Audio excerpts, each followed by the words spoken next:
انما تقضی هذه الحیات الدنیا، یہ سمجھنے کی بات ہے کہ تو جو کچھ کرے گا اس دنیا میں کرے گا نا. اس دنیا میں کیا ہوتا ہے؟ ہاتھ پاؤں کاٹ دے گا، آگ میں پھینک دے گا تو کتنی دیر جلے گا انسان.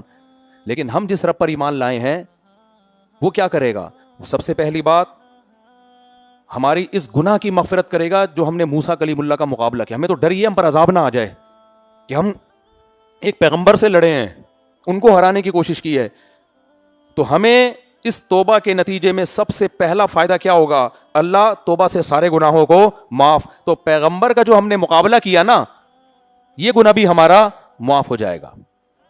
اور واللہ خیر و ابقا، ہم موسیٰ پر ایمان اللہ کے لیے لے کر آئے ہیں، موسیٰ کے لیے نہیں لائے. یہ تو خود میسنجر ہے، یہ تو نمائندہ ہے کسی کا. تو اپنا مقابلہ موسیٰ سے نہ کرا، تیرا مقابلہ کس سے ہو رہا ہے؟ اللہ سے ہو رہا ہے. تو ہم اللہ کو تجھ پر ترجیح دیں گے. کیوں؟ واللہ خیر و ابقا، اس لیے کہ جو اللہ کے لیے قربانی دیتا ہے اللہ اس کو اجر بھی تجھ سے زیادہ دے گا. اور ابقا، تو اگر جتنا بھی دے گا تھوڑے دنوں کا ہے، مر جائیں گے ختم. اور اللہ جو دے گا وہ ختم ہونے والا نہیں ہے. دیکھو سمجھداروں کے لیے 2 جملے کافی ہیں. جب بھی کوئی گناہ کا دل چاہے نا اور دنیا پرستی کا دل چاہے، فوراً بولو یار یہ تھوڑی بھی ہے، ختم ہونے والی بھی ہے، آخرت زیادہ بھی ہے اور باقی رہنے والی بھی ہے. تو پھر فرعون نے کیا کیا؟ اٹھا کے سب کو لٹکا دیا اور پھر کہنے لگے انا نطمع انا الی ربنا منقلبون. اے فرعون تم مار دے، ہمیں کاٹ دے، ہم اپنے رب کے پاس چلے جائیں گے. جادوگروں کا یہ عقیدہ تھا کہ ہم مر کے فنا نہیں ہوتے. یہ اسلام نے ہمیں عقیدہ سکھایا ہے. انگریز کہتا ہے مر کے ختم، مائیکل جیکسن مارکیٹ سے شارٹ، ہم کہتے ہیں نہیں شارٹ نہیں ہوا، ایک ایک ٹھمکے کا حساب اس کو دینا پڑے گا. پلاسٹک سرجری کیوں کروائی؟ اللہ نے جو تمہیں چہرہ دیا تھا اس میں تبدیلی کیوں کروائی؟ تم مرد تھے عورت جیسے کیوں بنے تم؟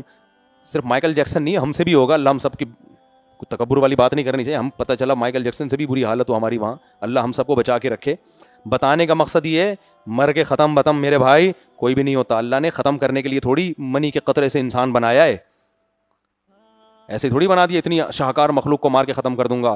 تو جادوگروں کا جب یہ کہا نا کہ تجھے قتل کر دوں گا تو انہوں نے کہا لا ضیر، کوئی حرج نہیں ہے، ہم ختم تھوڑی ہو جائیں گے، یہاں سے کہاں ٹرانسفر ہو جائیں گے؟ اپنے رب کے پاس. اور پھر فائدہ کیا ہوگا؟ انا نطمع، ہمیں تو اب لالچ ہے، ہمیں تو ابھی سے منہ میں پانی آ رہا ہے. ٹھیک ہے، شہادت کا سن کے منہ میں پانی آ رہا ہے. کس بات کا؟ ان یغفر لنا ربنا خطایانا، کہ رب ہماری خطاؤں کو معاف کرے گا، ہمیں اجر دے گا. ان کننا اول المؤمنین، سب سے بڑی خوشی ہمیں اس بات کی ہو رہی ہے کہ فرعونیوں کی قوم میں ایمان لانے والے ہم سب سے پہلے ہیں. اب جو بھی ایمان لائے گا کس کے کھاتے میں جائے گا؟ اس کا ایمان ہمارے کیونکہ بنی اسرائیل تو ایمان لائے ہیں، فرعونیوں میں کوئی اب تک ایمان نہیں لے کر آیا. قبطیوں میں، ہم تو موسیٰ کی قوم کے بھی نہیں ہیں.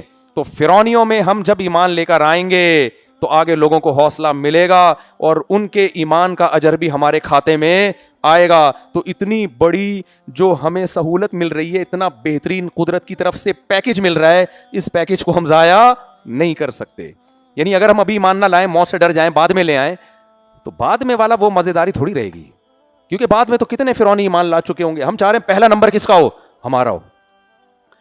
بعض اللہ والے ایسے گزرے ہیں جو ہر چیز میں پہل کرنا چاہتے تھے. ہمارے حضرت مفتی رشید احمد صاحب نے جب ٹرسٹ بنایا نا تو حضرت نے سب سے پہلا چندہ خود دیا اور کہا پہلے نمبر کی رسید میری نام کی کٹنی چاہیے.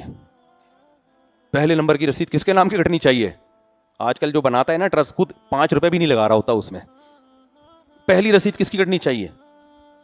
میرے نام کی کٹنی چاہیے. نبی صلی اللہ علیہ وسلم ایک دفعہ مجلس میں، بس یہ بیان کر کے یہ حدیث سنا کے بیان ختم کرتا ہوں. نبی مجلس میں بیٹھے ہوئے تھے، آپ نے فرمایا میری امت کے 70,000 لوگ وہ ہیں جو بغیر حساب کتاب کے جنت میں داخل ہوں گے. ایک دم حضرت عکاشہ کھڑے ہوئے، یا رسول اللہ آپ دعا کریں اللہ مجھے بھی انہی 70,000 میں شامل کر لے. فوراً کھڑے ہو گئے.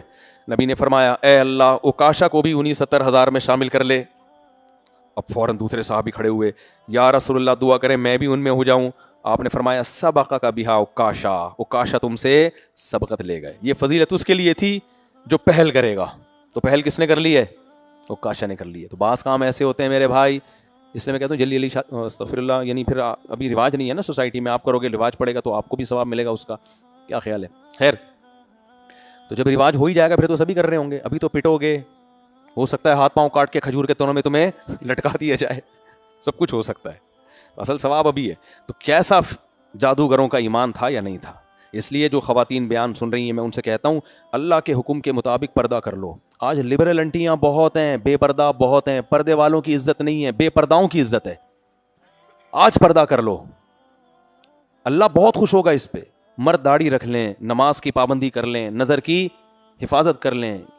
چند گناہ ہی تو ہیں جو ہم نے چھوڑنے ہیں, اور ان گناہوں پر ایسی قربانی اللہ ہم سے نہیں لے رہا کہ ہاتھ پاؤں کاٹ کے ہمیں کھجور کے تنوں پہ لٹکا دیا جائے. چھوٹی چھوٹی قربانی ہے, کوئی تھوڑی سی, کوئی ملا بول دے گا داڑھی رکھنے پر, کوئی جو ہے کوئی خاتون کو ملا نہیں بول دے گا کہ پردہ کرتی ہے. بعض کیسی پردے دار عورتوں کو کیسے کیسے الزام لگتے ہیں, ہم نے دیکھی ہیں بڑی پردے والیاں. ایسا ہوتا ہے, پردہ تو دل میں ہوتا ہے, وغیرہ وغیرہ اوٹ پٹانگ باتیں. بھائی اللہ رسول کے حکم کو فالو کرو. تو جادوگروں نے کیا کہا, بھائی تو کر لے یار, تو یہ کر لے, اس سے ہمیں 2 فائدے حاصل ہوں گے.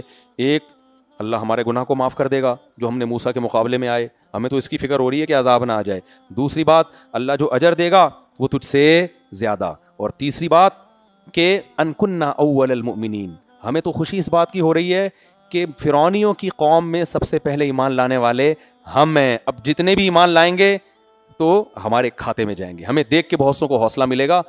تو کوئی پرابلم نہیں ہے, تو ہمیں لٹکا دے. فرعون نے سب کو قتل کر دیا, روایات میں آتا ہے, تاریخی کتابوں میں بھی ہے نا بہت سی چیزیں, یہود و نصارہ کی تھا, سب کو قتل کر دیا, جس سے ثابت ہو گیا کہ یہ نورا کشتی نہیں تھی. نورا کشتی ہوتی تو قتل تھوڑی ہوتے وہ. پھر بھی فرعون ڈٹائی کے ساتھ ڈٹا رہا ہے.